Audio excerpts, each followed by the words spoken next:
Hey Utah Parents United parents, it's Corinne Johnson here, and I wanted to hop on and do a live video tonight as school is getting started about the big pronoun question. I think this is probably the top question we have been getting on Instagram and here on Facebook. And we've done a lot of research on this issue about pronouns and pronoun questions and pronoun nameplates and pronoun everything in the education setting. And I thought I would just share with you some of what we've learned and help clear up some of the laws and some of the parental rights issues surrounding pronoun use in an education setting. So first, just start as people are hopping on. Hey everybody, thanks for watching. And please feel free to share this video as you watch. Just to say how excited we are to be back in school. I'm thrilled to be back in school. I've got 5 kids and I've got them ranging all the way from elementary school and my first one in college this year. So I'm glad to be back. It was a great summer, but I love when I can, help my kids be excited about school and learning and growing. And we were able to do some really creative things this year. All of my kids are doing different things in education. Education choice is really important to us at Utah Parents United, and there's 7 members on our board, and between us, there are 30 children between us, and it is a wide range of things that we do as parents to educate our children, from homeschooling to hybrid options to online schooling options to private school options, just everything. We do it all. And we truly believe that as parents, we have the ability to find good education options for our kids and do what's right for them. But if your children is in a public school setting, and a public school setting is a charter school or a public school, so a school district or a charter school district, there are certain laws and certain codes that the school districts need to follow in order to protect your child's privacy. And these laws are outlined on a national level in what we call the FERPA. And then there's also the state education code, which outlines these privacy rules and these protective rules for our children. And it's these laws and these rules that we turn to when we look at issues involving sensitive materials being taught in our classrooms, personal questions, religious questions, sexuality or gender questions being taught in our schools. So the wind's blowing my hair, so I'm going to turn. And so these are the laws that we are looking at when we're dealing with an issue of asking students pronouns in school. And last year, this became such a hot topic of teachers asking children their pronouns in almost every school environment. And we love our teachers. We think they're wonderful. But even teachers themselves don't even know the rules and know the laws themselves. So it's up to us as parents to be educated and informed, and then very politely and very kindly help our teachers and our principals and our school administrators follow the law so that all of our children can have the best quality education they can in a public school setting. So Sydney Dixon had to come out last year because this practice of asking students pronoun became so prolific and became such a big deal. She actually had to come out last year and send out a statement to remind educators that this is a big no-no according to state law. This is something that Superintendent Sydney Dixon stated when she said she alerted district administrators that asking gender identity questions does not comply with federal and state statutes. In the directive, she said educators must defer to the state statute that protects the rights of parents or guardians. Her statement said she applauds the efforts of teachers to get to know their students and build relationships, and I agree. I think it's wonderful when we have teachers that want to get to know our children, that want to know what's going on in their lives, that send home questionnaires to parents to fill out. That's my favorite, when I get the questionnaire and then I get to fill it out and send what information I want back into the teacher. Got a bunch of those this week. Those are great. However, Sid Dixon continues, when we see some questions pop up, particularly in a high school setting, that cross the lines of what aligns with the law. And not only are these pronouns, asking pronouns is one of these questions. That is asking about gender identity or sexuality of students. And that is not the only type of question that is not allowed on a questionnaire. So this is just one of the issues. They're also not allowed to ask any questions about religion. So they can't ask any religious affiliation questions, so no gender identity, no religion. They're also not allowed to ask any questions about the student's parents. So anything that would reveal relationship or questions about parents or home life in any way. Another thing they're not allowed to ask is any question that would have the child reveal an emotional or mental condition. So that's very important as well to remember. They're not allowed to ask any political questions, any question that would do any type of identifying on politics or anything like that. So these are some of the things to watch out for on these surveys or these questionnaires. One of the questions we get a lot is this just on paper or is it verbally? And this would be both verbal questionnaires or physical paper questionnaires. A teacher getting in front of the classroom who was taking roll and says, please tell me your name and your pronoun. That would be a questionnaire, or questioning the students and asking them their pronouns. This can lead to compelled speech, because then all of a sudden you have a situation where you have a whole room full of kids. I'm like, oh crap, I'm supposed to say my pronoun. Should I say my pronoun? The first kid says pronouns. The second one's like, I don't know what I'm supposed to say. So they, so that is really an inappropriate practice. No teacher should be verbally asking students for their pronouns in a questionnaire setting. On paper, again, any type of survey. This is any survey in any class, in any setting, whether it's on a computer or on paper. They cannot ask for pronouns. If they send home a form for the parent that says to the parent, and it asks whether your child has a name and pronouns, well, at that point, that is to the parent, and then you can decide whether you would like to reveal the information or not. And you're more than welcome to express to the teacher why you would appreciate them not asking that question. But that is a questionnaire directed to a parent. So that's a little bit of a different situation. When you have a teacher get up in front of the class and say, would you please let me know if there's an alternate way you'd like to be addressed in my class? That is okay, because they are leaving it as an open-ended question. They're not specifically asking for a pronoun. So that's great. If a teacher wants to know if there's an alternate nickname or name or any way a student would like to be addressed in their classroom, a teacher is free to ask that. You just can't specifically ask the pronouns. So that's kind of the whole kind of rundown on that. I'm going to kind of shift to the next topic. We had a screenshot go viral pretty much on the internet from a classroom, from the counselors classrooms. They had nameplates. This was in Davis School District. So the counselors had their names, then under their nameplate they had printed district nameplates that had their pronouns on them. And so these screenshots were found, and this kind of exploded all over the internet. There were some calls to action that were taking place. We reached out directly to district administration to find out and get some clarification on this. And so this is where you start to see that there is some little bit of gray area in the law. But anything like that where the nameplate is printed by the district, it is promoted by the district, it is at the front of the classroom, it is under a name, where the district or the school or the principal is having that printed, then that is an area where the law is pretty clear that would be the school district promoting that ideology or that identity or that symbol or whatever it is. So it would be very similar to if a teacher had their name, let's say I'm a teacher and it said Mrs. Johnson, then underneath it I put, I am a child of God, right? Okay, you can't put that on a district printed nameplate and have that be your identifier in a school.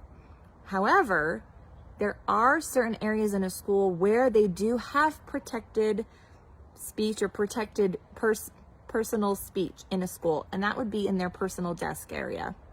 So if I'm a teacher and I have a little picture of my family and we're in front of the temple, I'm a member of the Church of Jesus Christ of Latter-day Saints, so I put my temple picture of my family and we're all smiling, that is okay to have in the classroom on my desk. If I have one of my favorite quotes is a scripture from the Holy Bible, and I have that on my desk, it's my favorite quote, from Psalms, that is something that I can have on my personal desk. What's on my screensaver, as long as it's not, inappropriate, like language or something like that. And that is a place where there is the ability for a teacher to have that. So a teacher can have their own personal display on their desk. And when we talked with Superintendent of Davis School District about this, because Davis School District came out really strongly last year about no symbols in classrooms, that is in a classroom setting. But if you cross over into that personal teacher space, that is where the law will side with the teacher in their personal space. We've had several recent Supreme Court cases that actually back that up. We also have free speech rights for teachers when they want to. They can express who they are as a person without that being them endorsing or promoting that religious belief.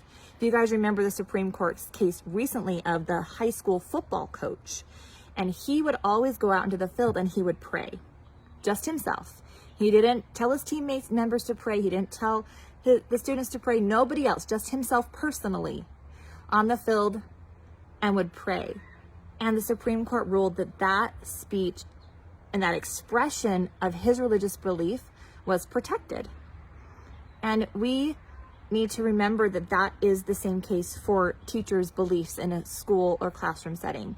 If a teacher starts out the school day and they go up to the board and, I'm Mr. Johnson, I'm Mrs. Johnson, we'll just use me. I'm Mrs. Johnson and I prefer you to call me by this name. And it's like Zer Johnson, right? Don't call me Mrs., call me Zer, I don't know what they are. I'm horrible at this. But I don't know what all the pronouns are. I don't know what all the names are, you guys. But if I decide I want to be called something different, and that's how I would like to be personally addressed, then that is okay for me to say that this is how I would like to be addressed. A French teacher could say, I'd like to be called Madam instead of Mrs. So these are areas where there is some protection for teachers in their personal identity. However, if they cross the line to promoting or endorsing that belief, and it's either religious, sectarian, or agnostic belief. So it can be any type of belief. It doesn't even have to be religious belief.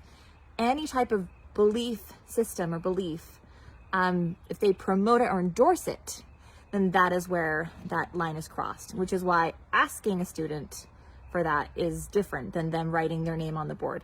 If they have their personal email and they sign it and they put their pronouns on it, that is, again, a personal expression, not necessarily crossing the line into a belief or an endorsement. So I know all of this is very tricky when it comes to the law. There's a lot of legal cases behind this. And we've talked with a lot of people about this before I even hopped on to do this video. I'm like, I can't believe I'm attempting to do this video. But I'm trying to help parents understand where we are.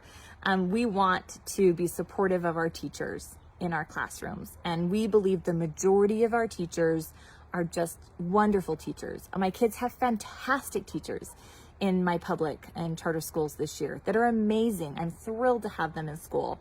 And we've had some not so great experiences with some teachers in our schools where I've had to pull my kids from classes and make changes and go to the administration. And I've had to point out where this teacher has crossed that line, where they are now promoting and endorsing a political or religious or sensitive view, and that is inappropriate. And most of the time the situations have been handled. But I've been in both places. Amazing teachers, not so amazing teachers. And we just, the more educated we are, the more better we're able to handle those situations in a positive, kind way so that we can continue to have better education for our kids. I think that's what the goal is at the end of the day. We just want our kids to have the best education. And our state law makes it clear that a politically religious neutral, it's called the non-sectarian education, is their right. That's what it says right in our Constitution, that our children have the right to a free non-sectarian education. So I hope you guys have found this informative and helpful. If you have any questions, I see a lot of you watching. If anyone has any other questions about the pronoun issue, about flags or symbols or materials in classrooms, and what the laws are on those, please feel free to ask them. I will do my best to answer. If I don't know the answer, then we'll reach out to the lawyers that we know and get them to get the questions for you guys to answer these questions. So I think that's all for now. Oh, their link. Okay, this isn't everything. The link that I posted on this video. If you have an unfortunate experience in school and your teacher or principal or administrator has not followed the law, and they do cross the line that Sid Dixon talks about, and they're asking questions, inappropriate questions about pronouns, gender, religion, all of these things, then you can report that to us. We collected this data last year and it made a huge difference because we were able to, and you just fill out the Google form that we give, and then we share all this data and information right with the state superintendent. It goes directly to the top, and then the administrators and people are contacted, and this really helped last year to pinpoint the schools where there were issues, the classrooms where there were issues with this, and it did it in a very kind way. We can help out with that. So if you've experienced this last week, I know Jordan and Granite and a bunch of school districts starts last week. Davis School District started this week, and there's a bunch of districts starting all over the state. If your child is asked their pronouns or any other sensitive questions they should not be asked in any survey or verbally, report it to us. And that is the link in the video. And Emily, I will also link to the Sid Dixon news article from last year. It's on our Facebook, but it's buried like 7 posts down. So I'll repost that link for you so you can see this article from Sid Dixon, the state superintendent, and you can read that. And then I can also post a link to the Davis School District's policy update from last year, which is pretty much a policy that every school should be following. And not all schools do. That is another point to point out, that the part of the code that talks about having a neutral classroom, the part of the code, and I'll actually link that too, so you guys know where to find this in code, because it's important to know where this all is in code. So if you have an issue or a problem and you go to your superintendent or your principal or your teacher, you can actually point out directly what the code is that you're referring to. But that code, there's a lot of legal latitude in that code for interpretation. And so it really is up to your superintendent and your local school board to decide how they're going to interpret what is political and what is not. And that's where you're going to find the difference between school districts. So one school district will take a really strong stance and say, we're just doing no symbols at all because it can all be considered political and religious, so we're just not doing it at all. And that's what Davis School District did. And then you have other school districts who were like, oh, no, we don't think a rainbow flag is political. We don't think that that's a problem. We think that is a statement that is not political. It's personal. It makes people feel inclusive. So we aren't going to say that that is not neutral. And unfortunately, it would be up to a judge to kind of make that determination.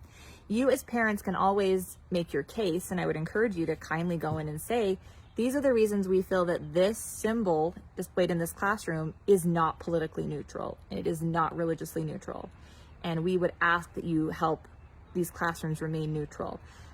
We are finding that a lot of people, in an attempt to help one group of students feel accepted, we're disenfranchising and marginalizing an entire alternate group of students.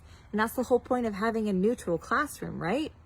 Is that no one feels disenfranchised or marginalized. And so if groups of students are feeling that way, then we need to go in and find out how we can make a change so that our classrooms are truly neutral places to focus on learning. I would encourage you to do that in a kind, respectful manner. But if you don't get anywhere, then that would be something you would have to challenge. And I don't think that's been done in Utah. I don't think anyone's challenged a school district or a school on whether or not a classroom is politically neutral or not. But if you're interested in looking and going down that road, and feel free to reach out to us, and we can point you to resources and support and help in that manner to figure out what to do in that situation when this is affecting your child and their learning in a classroom that is not politically neutral. Is your child's constitutional right to a non-sectarian education being trampled on? That is the question. And it's a question that ultimately probably is decided by a judge. So there's that piece of information for you. I'm just rambling on you guys like crazy. So hopefully this is helpful. I know it's super long, but just trying to impart all the things that we've learned over the last couple years dealing with this issue. So thank you for being a part of your children's lives. Thank you for being involved in their education. We know without a doubt that when parents are involved in their child's education and working with their teachers, that is when they get the absolute best results. And so we encourage you to be partners with your teachers in the classroom, to work with them to make sure that your child is getting the best education they can get. Okay, we'll talk to you guys later. Everyone have a wonderful back to school week.